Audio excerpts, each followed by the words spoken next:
Well, good morning. My name is Pete Houston, and I'm the Group Program Manager at Microsoft for Active Directory. And I'd like to thank everybody for getting out of bed this morning after the party last night. Did everybody have a good time at the party last night? Yeah.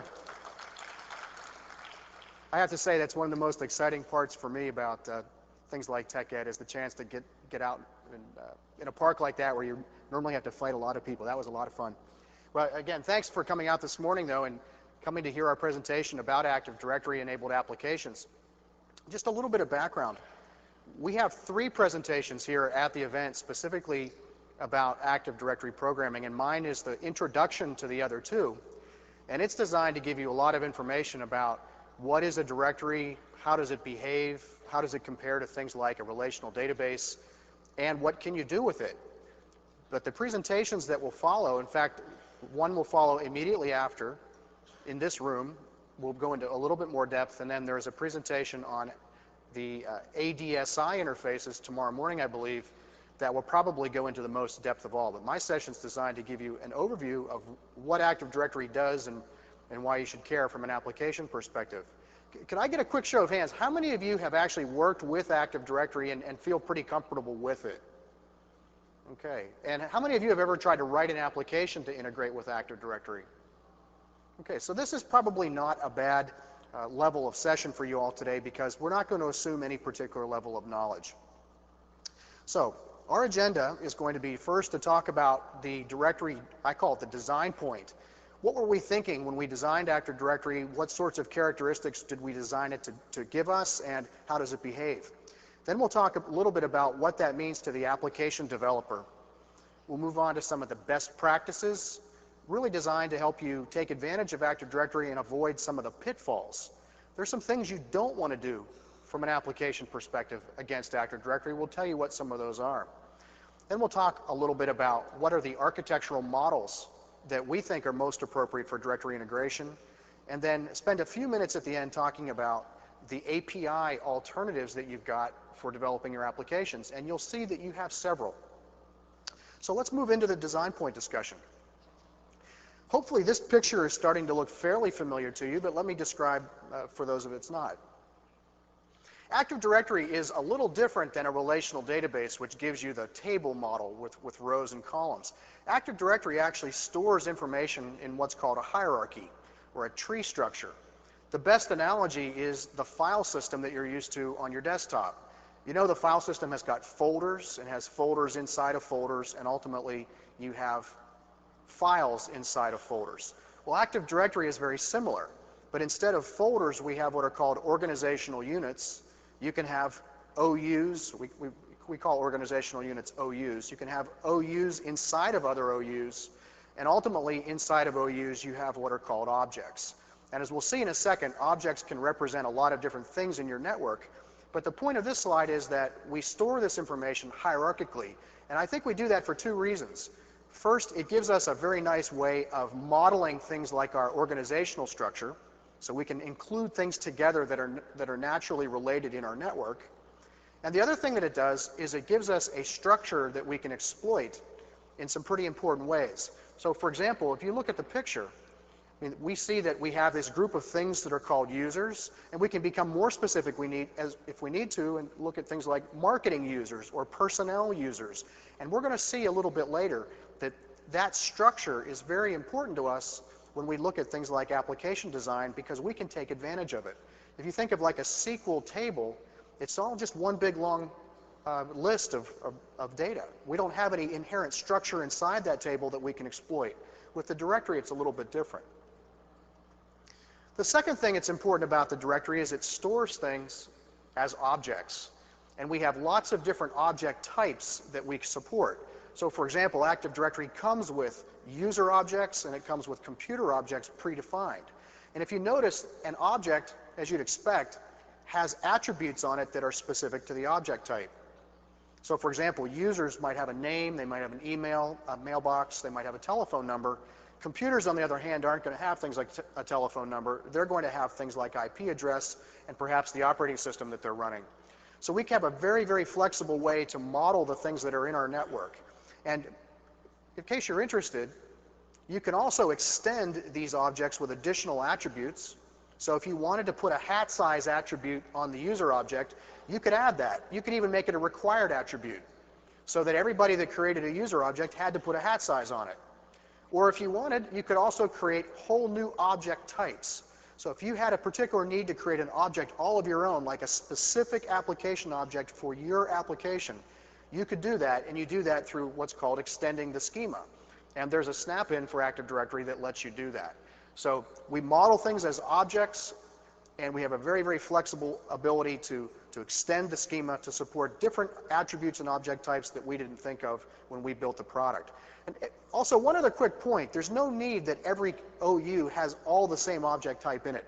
I'm just showing it here. I could also have machine objects in marketing, and I could have user objects anywhere I want them. It's just really very flexible in how you structure the tree and how you store the objects inside of it.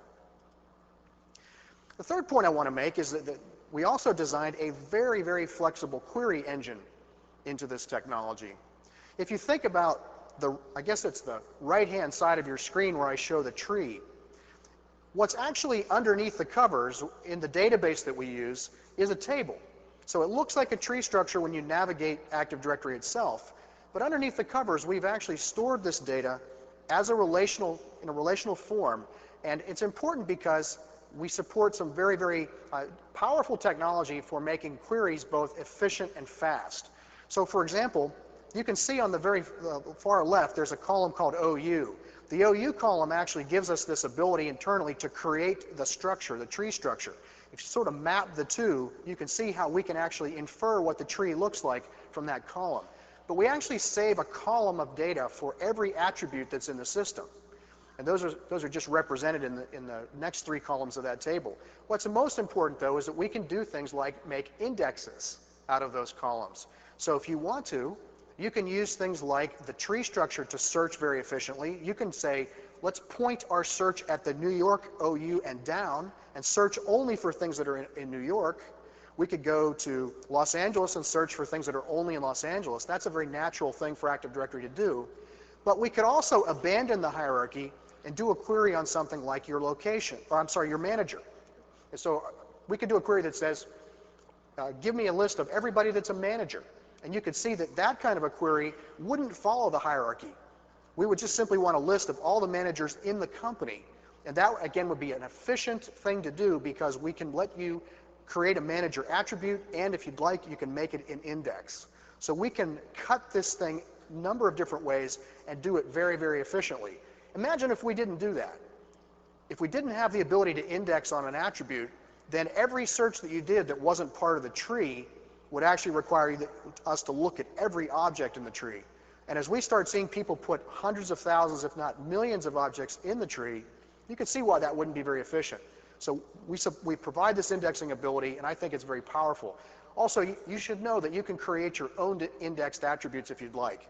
If that hat size attribute that you created is vitally important for searching in your company, you could make it an index just through checking a box, and then searches on that are going to be efficient.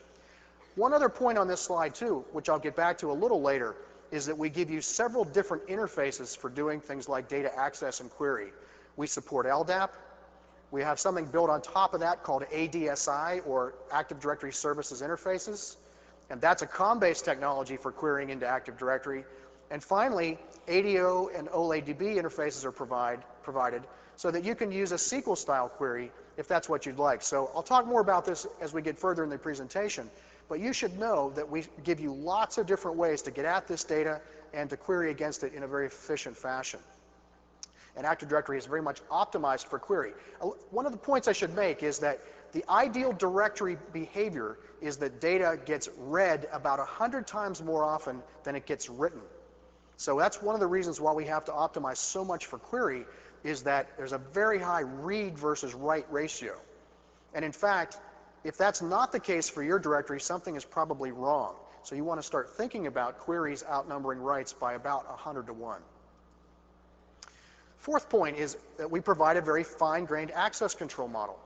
What does that mean? Well, if you think about database-oriented systems, you typically have security at the column level, and you rely on the application to do a lot of the enforcement of what people are allowed to get at from a data perspective. Well, because the directory is designed to be shared between a lot of people and a lot of applications, we actually have to provide security that goes a little further than what you get out of a database. So what we provide is the ability to secure data at the attribute level on a per object basis. So if I wanted to go into one of my objects here, like this user object for Bob Jones, I could actually put an access control right on Bob Jones's phone number, if that's what I wanted to do. And that means that I could define exactly what people are allowed to see his phone number, and that could be a different access list than Mary's phone number in a different object. So it's very, very fine-grained. Now you might be saying, well, that's great, but how do I administer something like that? Well, we balance the fine-grainedness of this with an ability to do inherited access rights. So if I wanted, I could assign a particular access right, say at the user container level or OU level, and let it inherit downwards.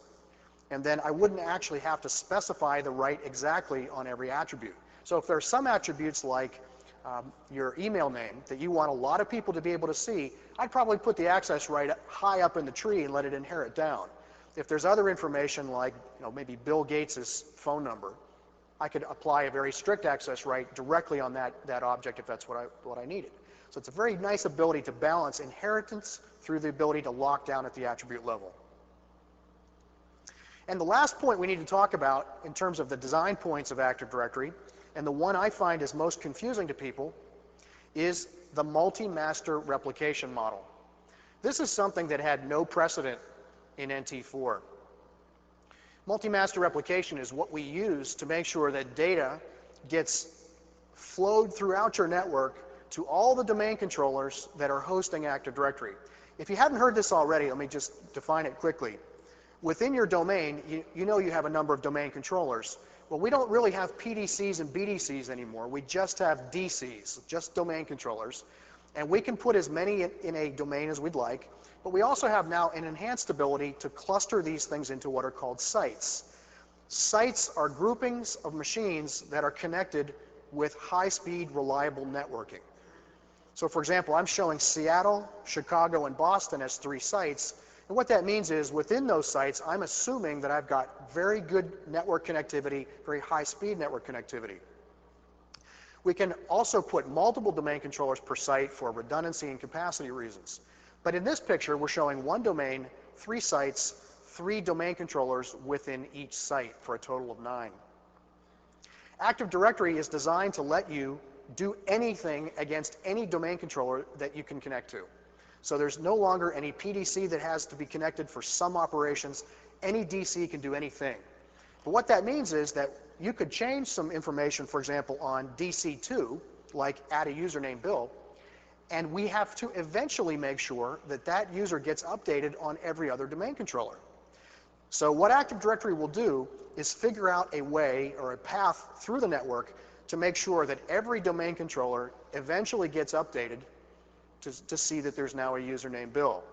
Now I could also add a username Mary over on DC9 at the same time, and the system would just do this flow of data in the reverse direction. But most important, and this is something you really need to keep in mind, that if that WAN connection was down, say between Boston and Seattle, then we're still going to be able to add Bill to Seattle, and we're still going to be able to add Mary to Boston, because the system does not assume that there is connectivity at any given time. It allows the system to run autonomously even if there is no network connection there. And that's very important because we wouldn't want to lose the ability to log on or add users simply because we got out of connectivity from the other sites in the network. But it's a very, very important thing to think about because it tells you that Active Directory is really a very asynchronous type of system where two domain controllers might not be agreeing with each other at a particular point in time because they haven't been able to find each other, say because the network has gone down. And I'm going to talk a lot more about what that means to application developers in just a second. But I need to make the point that one of the goals here, one of the things we had in mind was the ability to run autonomously even when you're disconnected from the other domain controllers in the network, and that we be able to replicate the same data throughout the domain. So that's actually something I should say again. Within a domain, every domain controller has exactly the same replica of Active Directory on it. They might be a little out of agreement because of replication delays, but eventually they will all hold the entire tree for that domain. And we don't partition things up within a domain, it's fully replicated. Okay, so those are the 5 things I think about that really define Active Directory's behavior. So the tree structure, the fine-grained access control, the replication, the query processor, these are the things that make Active Directory unique from things like a database. Let's talk a little bit about what that means to your applications. The first thing you have to think about is what I just mentioned with replication. There really are 2 types of replication that go on in the system. There's the replication that goes on within a site, and I just show that as LAN-based replication, because within a site we're almost always going to be connected with a high-speed LAN. So the minute I add something like the user bill on one replica, that's going to be replicated very quickly to the other domain controllers that are in that site. But think about it this way. Now let's say you had a number of branch offices that are connected with the WAN. The way that the updates might get out to those branch offices could be in random order, and in some cases it could take quite a bit of time. For example, you might have a branch that's connected with, say, 64 KB networking, and for traffic reasons you decide you're only going to replicate at night. It's very common with slower speed connections that customers will schedule replication to occur only at off hours. So you have to think about how long it might take for an update that you make, say, in the headquarters location to make it to all the different domain controllers in your network. So when you think about replication, you need to think of it as a store and forward type of a paradigm. It is not a synchronous paradigm. It's more like email. You know that eventually everybody's going to get the update, but you really cannot assume when that update is going to arrive at a particular domain controller. And in fact, I tell people that they should just assume that there will be different contents at each domain controller at a given time. The only time that that's not going to be true is if the systems just stop accepting updates or you don't make any changes to anything, then everybody will agree. But in most networks, things are always changing, so there's going to be a slightly different image of the directory on each replica. Again, that's by design, because the alternative would be we'd have to update everybody at the same time, and that wouldn't work necessarily very well. Let's talk a little bit about transactions. Within Active Directory, we have a very simple transaction model. What it says is that if you bind to an object, one object in the directory, and you update multiple attributes on that object as one LDAP operation, then we will actually do that as a transaction when we replicate it everywhere else. That means that all those updates are going to arrive at the same time and are going to be applied at the same time on every replica. However, there is not a transaction mechanism that spans multiple updates, whether those be multiple updates to the same object or whether that be multiple updates including a directory and say something else like MSMQ or relational database. So there are no distributed transactions, and there are no transactions that actually span multiple updates on multiple objects within the directory. Now you might wonder, why is that? The challenge you get into is in order to implement a true transaction model, you'd have to create a locking mechanism that could reach all the domain controllers for the duration of a transaction. And if you think about it, the design assumption we have is that you may be disconnected between domain controllers for periods of time. So it wouldn't be possible to do even a single update on the system unless every domain controller were something we could contact at that time. So what we've done is we've prioritized high availability and the ability to operate independently versus a transactional paradigm.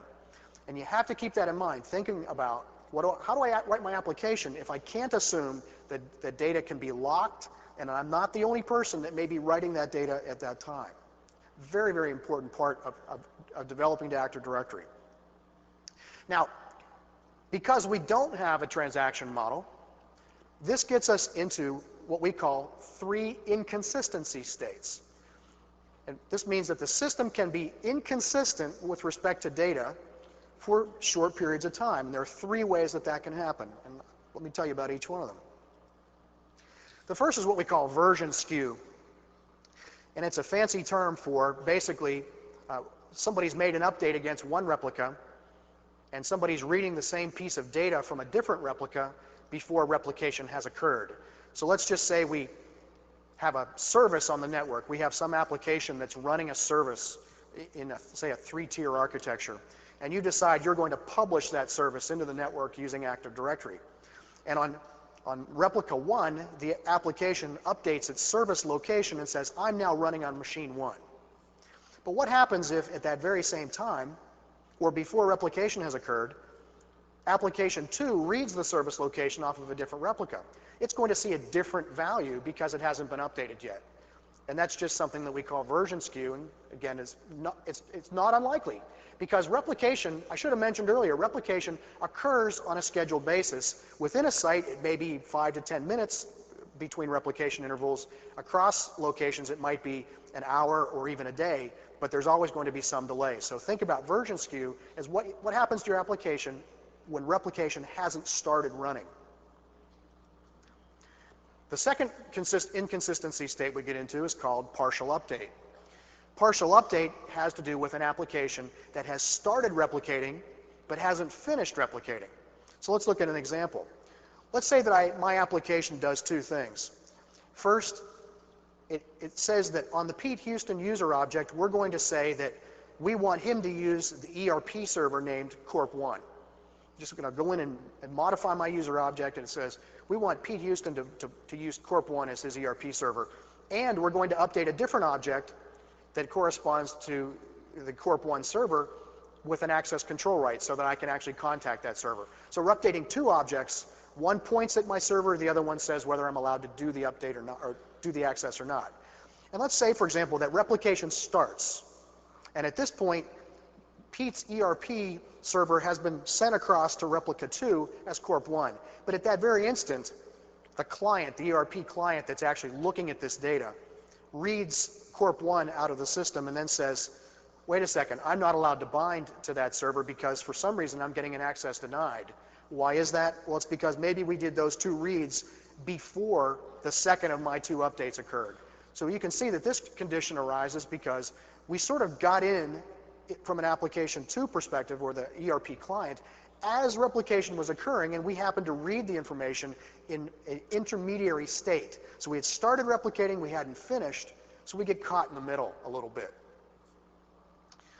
And then there's a third kind of inconsistency state, and this one's actually the most complicated to describe, so try to follow along with this animation. This occurs when we have what are called collisions. Imagine this, you've got two servers, each with a replica of Active Directory on it. They're disconnected because well, they're periodically disconnected. Both get updated at the same time on the same data during the same replication interval. Right? So they haven't started replicating back and forth. Two different applications update exactly the same data at the same time. Well, we have the very real chance that some of those updates are going to collide. We can't avoid it. This is part of multi-master replication, is that collisions may occur. And what Active Directory does is it just picks one of the two updates as what we call the winner. One's the winner, one's the loser, and the system is automatically going to do that for you. It's going to try to do it based on a timestamp. It's going to try to decide who the winner and losers were based on when those updates were actually made. Now let's see what can happen though. Let's say that we've got an administrative application, and we've got two different administrators working with that application in two parts of the company, and each one is pointed at a different replica of the data. So let's say that administrator on the left is typing in something like set Pete's ERP server equal to Corp1, and just because of the replication cycle, it happens to replicate that value over to the second server very quickly. Just say that's when the cycle ran, and it caused that replication to occur. So now both of these guys agree that my ERP server is Corp1. Now let's say though, that guy continues to add some commands. Let's say I used to be on something like Corp2, so he's going to change the access control right as well. So he goes into the Corp1 object and says Pete's okay, puts an ACL on that says I'm allowed to use that server. And he goes into the Corp2 object and says we're going to deny Pete because we don't want him using that server anymore. So what we really did is we put me on a new server and we changed the access rights from 2 to 1. But at the very same time, Another administrator is basically doing something similar but on a different server. He decides that what he wants to do is point me over to Corp 2, and he's going to change the access rights to do it that way. So let's look at what would happen. Now the next replication cycle runs, and we're going to see some updates occur. The first server is going to send over these changes to the access right objects. The other server is going to send effectively the reverse the other way, and they are going to collide. They're going to collide. The system is going to say, we have two updates to the same data at the same time. We're just going to pick a winner. So the system decides, for whatever reason, it's going to pick this particular image of the system. But we're not done. If you notice on the right-hand side of your screen, the last thing that we did was we updated the ERP object to point me to Corp 2. So the last thing that happens is replication finishes and sends that value back over. If you look at this picture now, all you really need to see is that we are now pointing Pete at Corp 2, but because of the collision, I no longer have access to the Corp 2 server. That occurred because of a collision, even when both applications were doing something that were, if you will, atomic or transactional in their own nature. So in other words, the guy on the left did something that made sense, the guy on the right did something that made sense, but because of collision, the system actually doesn't really agree with itself. And this is something that the system's going to treat as just fine because, well, the replica on the left and the replica on the right will both have the exact same data, and that's all we can really do, is ensure that they do agree with each other from a data perspective, but not what that data means. So you have to think about things like collision creating conditions where, again, you lose consistency between pieces of data. And this, we hope, doesn't occur that often. If you think about what's the chance that two people are going to update the same piece of data during the same replication interval, we don't think it happens that often. But from a perspective of a programming environment, you've got to think about this because it may happen. Some other considerations. We don't have a stored procedure model today in Active Directory. I wouldn't be surprised if one shows up over the next couple releases, but today there are no stored procedures. And what that primarily means is that applications need to know how to handle data consistency issues themselves. We can't write a stored procedure and a trigger to make sure that all these things happen correctly all the time. We've got to make sure that the clients actually implement consistency rules correctly because we can't do it on the server. We don't have a transactional history log. What the directory is going to do is it's going to know its current state, but it can't tell you the values that an object went through historically. So if I went to something like the Pete Houston user object, I would not be able to go at an attribute and see what its last 5 values were. And in fact, because of the way multi-master replication works, it's not even easy to create that transaction log itself. One of the reasons why is that we might have had a collision, a value might have been arbitrarily picked, and frankly, one of the servers might never even see that there was an intermediate value that the attribute went through. So the best we can really do is tell you what the state of the world looks like right now. We really can't tell you much about what it used to look like. And the last point is that these conflicts I talked about where we have collisions, you pretty much have to assume that they're going to be resolved arbitrarily. I mentioned earlier that we try to do tie breaking based on timestamps. The problem we get into is that what if the clocks are out of skew with each other? Let's say you had 2 replicas and one of the machines is running fast. And it just so happens that the machine that was running fast won the collision when it really shouldn't have, because from a global time perspective, it was behind the other. Well, there's nothing we can do about that. We're always just going to have to assume that on occasion, we're going to break ties in a way that's not chronologically perfect. So from an update perspective, I always say, don't assume that we're going to break ties in any particular way. Assume that the choice is almost random. If you assume that the choice of collision resolution is random, your applications will be safe. Okay, so we've talked a lot about what's the nature of the directory and what are some of the things you need to think about. What are some of the best practices? And I find, for example, that one of the biggest points of confusion with our customers is, when do I use this thing? And hopefully I've given you some background so you can understand why this is different than a relational database. This is the question I get all the time. When do I use Active Directory versus a relational database? It seems like they're both very powerful. When do I use one versus the other? These are some really good rules of thumb on when to use Active Directory. Number one, don't put data in Active Directory unless it's interesting throughout the network. That means since we replicate data all over the network to every domain controller in the domain, you probably don't want to put data in here unless there's some chance that somebody's going to want to read that data from some other part of the network. I mentioned earlier, the data model is designed to support reads versus writes, and a good ratio is about 100 to 1. If you're putting data in the directory that changes more than that often, maybe not a good idea. It should be changing slowly. Here's the rule of thumb we use for that, is that you shouldn't put data in the directory that is changing more often than 2 times the replication latency interval. What's that mean? Well, imagine you had a number of domain controllers talking to each other through the network. You have to figure out what's the longest period of time it could take for a single update to make it from one domain controller to the farthest domain controller away. And because of the way we replicate, it might go through several intermediate hops. Maybe it's a day.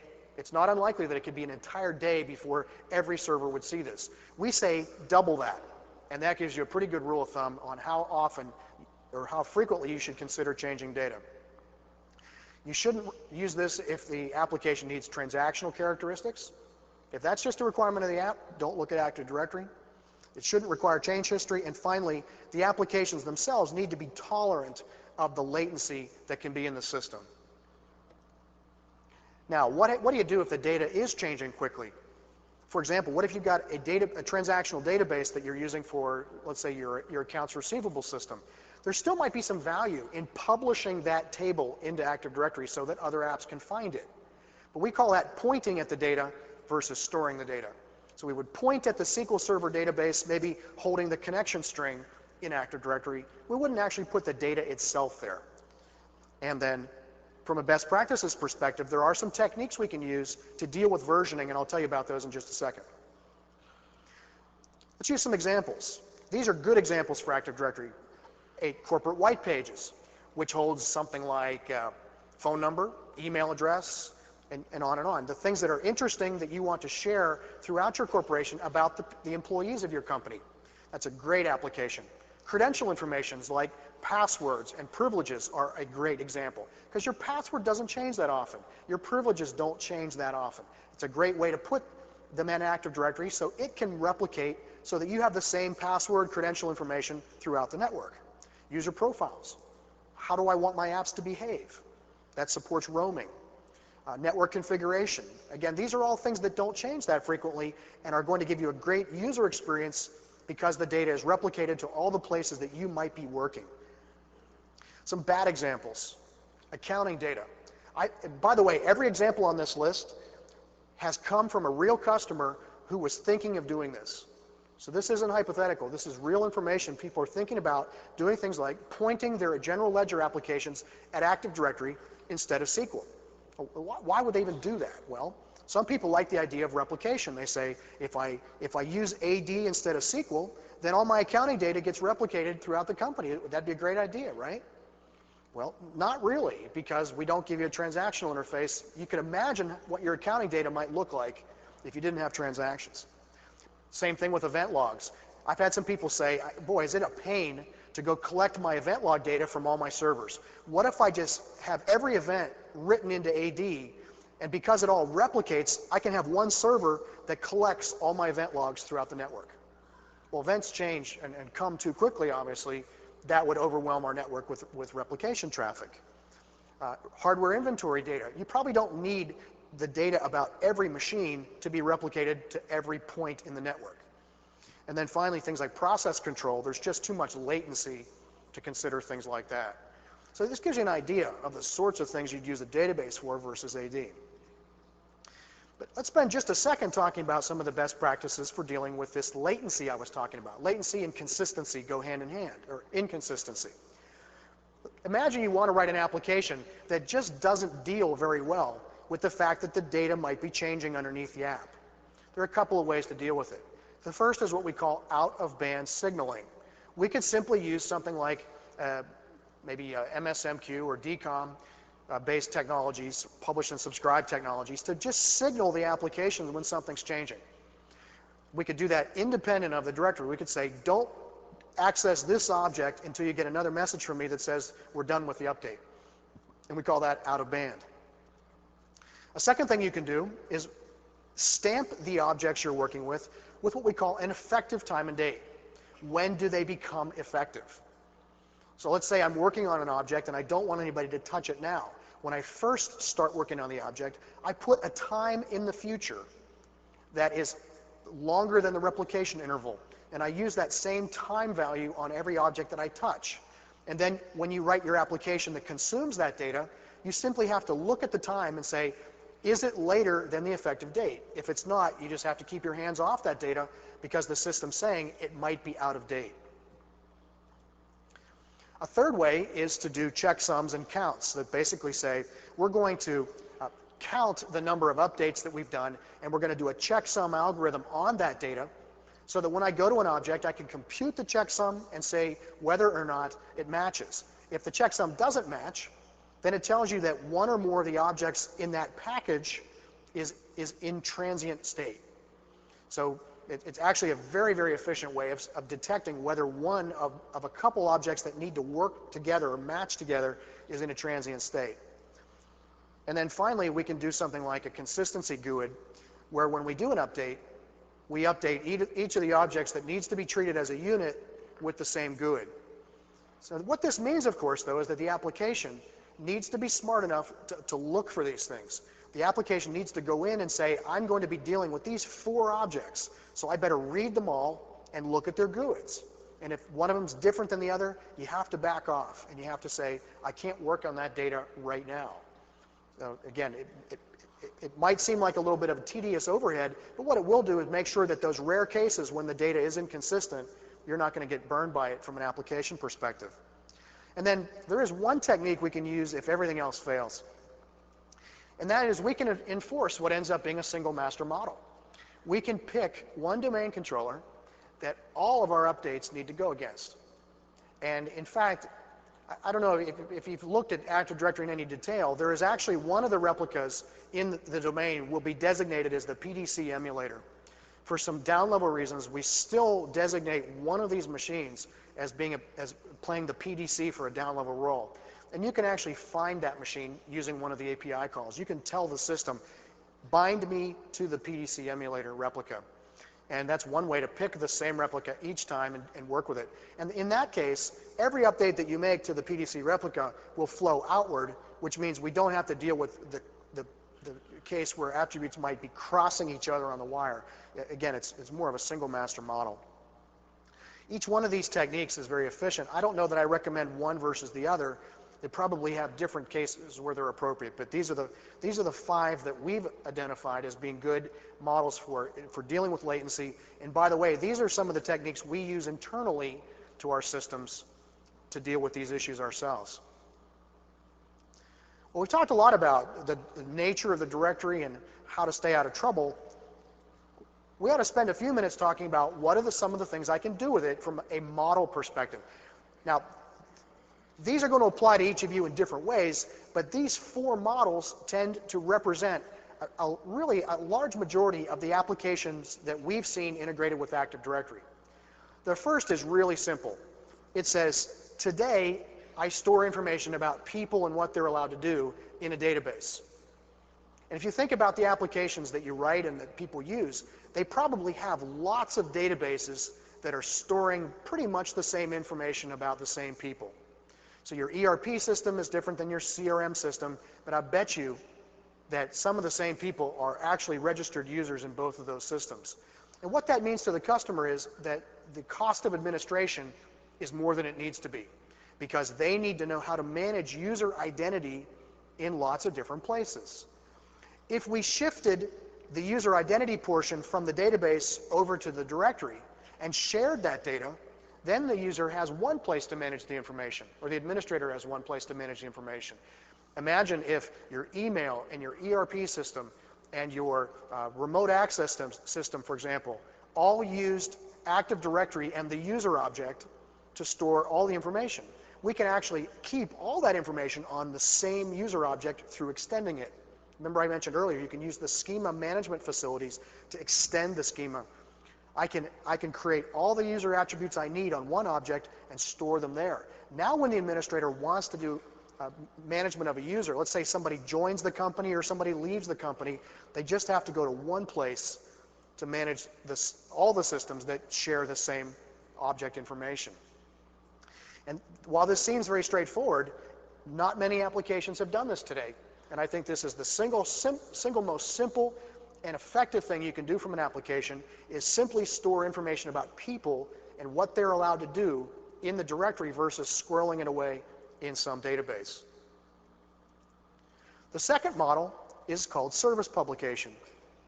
And by the way, if you're looking at logo certification for Windows 2000 Server, service publication is probably the #1 thing that we're asking developers to do in their applications. Let me describe what service publication is first. If you think about clients and servers, clients need to find servers. Let's say you've written something like a database application, and you have a client that needs to find the database, attach to it, or bind to it, and then work with that database. How do you do it today? Well, in most cases, the average application stores some information on the client machine that points the client at the database of choice. The problem you have with that is that when the database goes from one machine to another, or let's say that you want to take somebody off of one server and move them to a different server, somebody needs to go touch that client. And let's say you're a large organization with maybe 10 or 20,000 clients, somebody needs to go touch 10 or 20,000 clients to point them at a different server. Now I don't know if you're aware of how common this is, but for example, SAP, if you go and you decide to move a user from one server to another, you've got to go touch their desktop. Well, here's what service publication does. Instead of a static binding process, it turns the process into a dynamic binding. When the server starts running, it publishes its location into Active Directory. And it does that with its name. So let's say it's SAP1. SAP1 could say, write an entry into the directory that says SAP1 is currently at this address on the network. And then when a client starts running, instead of looking in a parameter file on the desktop, it can go into the directory and say, where is SAP1? And get back the binding information dynamically. And then the third step, as you can see in the picture, is to actually do the binding. That means that if we move this user from SAP1 over to SAP2, we don't need to do anything in order to deal with that.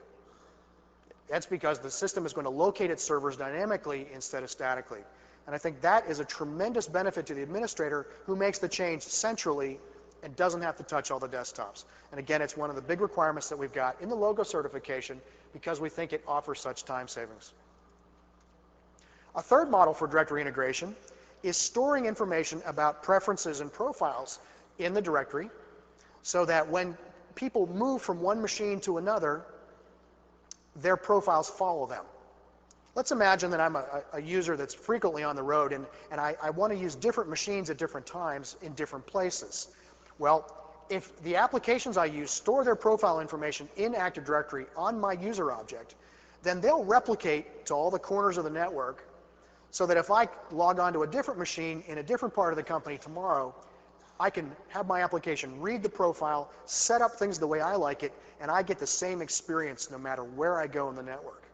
And that means that the user has a better end experience. They feel better because they see the same environment no matter what machine that they're using.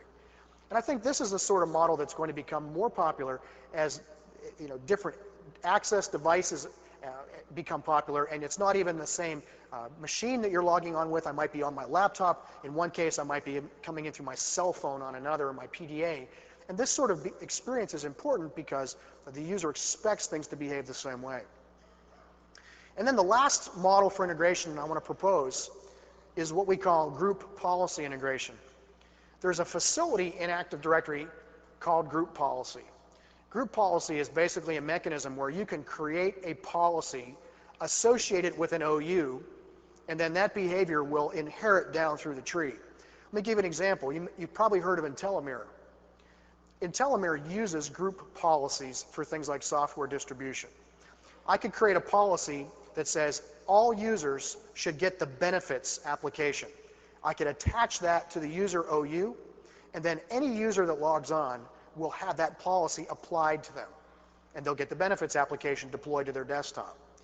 But notice that policies can be applied at any OU level. They only inherit downwards from the OU that they were assigned at. So I could have a policy for all my users, and I could have a separate policy that only affects people and personnel. Well, we actually expose this mechanism to applications through registry entries. And the next session actually talks about this in more detail. So I'll just give you the basic idea. You could make your application aware or sensitive to registry key values and then use policies to set those values. So for example, I could write an application that assigns network bandwidth, and I could put a default policy on the user object or the user container at the top that says grant 1 megabit per second of network bandwidth to everybody. And then I could have an overriding policy. By the way, they override if they're in conflict with each other. I could put a policy on the personnel department that says if you're in this group, you should get 100 megabits. And then the effective policy is that people in finance get 1 megabit, people in personnel get 100. And the applications can actually read these values and sense what was set so that they could behave accordingly. So imagine you wrote your application so that maybe it put up different menu items depending on which policies had been set on that user. You could allow one application to be deployed to everybody, but sense who's using it, look at their policies, and behave accordingly. So an example might be that maybe you want to offer read-only access to a lot of users and update access to just the administrators. You could do that through policies. It's the same application you deploy, you just get these behaviors based on what policies apply. And one other thing to think about, this is very powerful because it means that if somebody were taken from the finance OU and moved over to the personnel OU by an administrator, just move object, the next time that person logs on, they're going to get, in my example, 100 megabits through no other action. The administrator only needed to move them over. The next time they log on, they got this new policy which gave them more bandwidth, simply because they're part of the personnel container instead of the finance container. And if you think about that from an application perspective, your applications can sense their environment and be smart about how they behave. So the last thing I want to talk about, and again, this is really just a survey of all the ideas, you'll hear more about these in the other sessions, are what are the APIs you can use? The first, and hopefully everybody's heard of this, is LDAP. Active Directory is based on LDAP and is 100% compliant with version 3. LDAP is the de facto mechanism for accessing directory data, and we designed Active Directory to be what we call a native LDAP engine. In other words, we don't need to do query translations when they come in. When a query comes in, we parse it and just go right at the data tables using a native format based on LDAP access. It's a good choice if you want to develop applications that need to be portable. In other words, all the directory vendors are supporting LDAP, and all the vendors are working on extending LDAP, and there's a C API that's common across all the platforms. And I think if you have to build an application that does things as generically as possible, you probably want to look at this. A couple caveats, though, is that LDAP compliance does not mean that directories can be plugged and played, because every directory behaves just a little bit differently than each other one. So for example, there are some vendor-specific extensions, there are different threading models, so some directories are not thread safe, Active Directory is, for example, different error codes, different schema update protocols, things like that.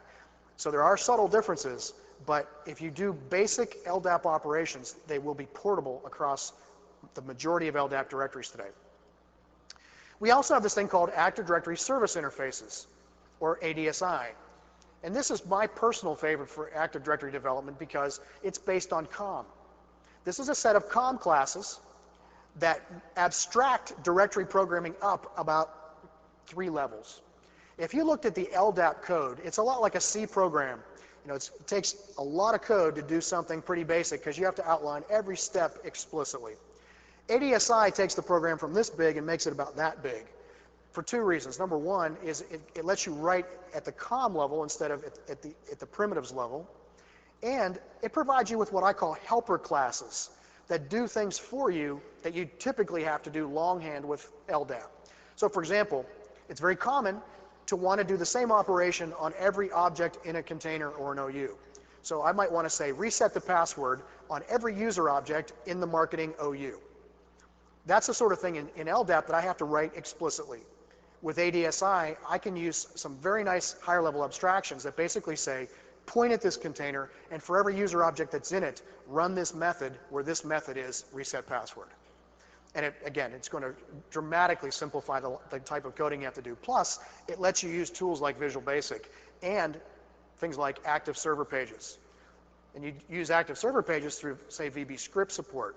That means that, for example, you could have an administrative application. Let's say you wanted to expose a reset password function through the web. You could write an active server page that uses maybe 4 or 5 lines of ADSI scripting that lets people reset their passwords through the web. And of course, you could lock that down so that not just everybody could do it, but the point is that you can extend Active Directory administration through the web very easily using scripting. And by the way, just a quick point, this has been endorsed by not only Microsoft, we develop it, but it's been endorsed by Novell as well. So if you're writing applications to both NDS and AD, you'll notice that there is support in ADSI for both Active Directory and NDS. And we support NDS versions 3, in the NDS versions in Network 3, 4, and 5. So we have binary mode support and we have full NDS support. There's also support for the NT4 SAM. There's support for generic LDAP interfaces. So if you want to point this at, say, the Netscape directory, we can support that through LDAP. And there is web for the metabase, or support for the metabase in IIS. So you can program that through ADSI as well. So ADSI ends up being a very nice abstraction layer across multiple directories that can simplify your applications dramatically. And then there's one other layer. If you're familiar with ADO and OLADB, we have made ADSI an OLADB provider. So that means you can actually access Active Directory data as if it were any other kind of data supported by ADO. And think of it as being more of the SQL paradigm. Here's a great example. I could do a select into a SQL database for everybody in the company that has a spending limit. So I say select all users where they have a spending limit. I could do a select against Active Directory through ADO that says give me all the user objects that also are managers, so where the manager attribute is set to true. So I did a select against SQL data, I did a select against directory data, and then I could do a join of the 2 result sets and end up with a table that says all managers and their spending limits.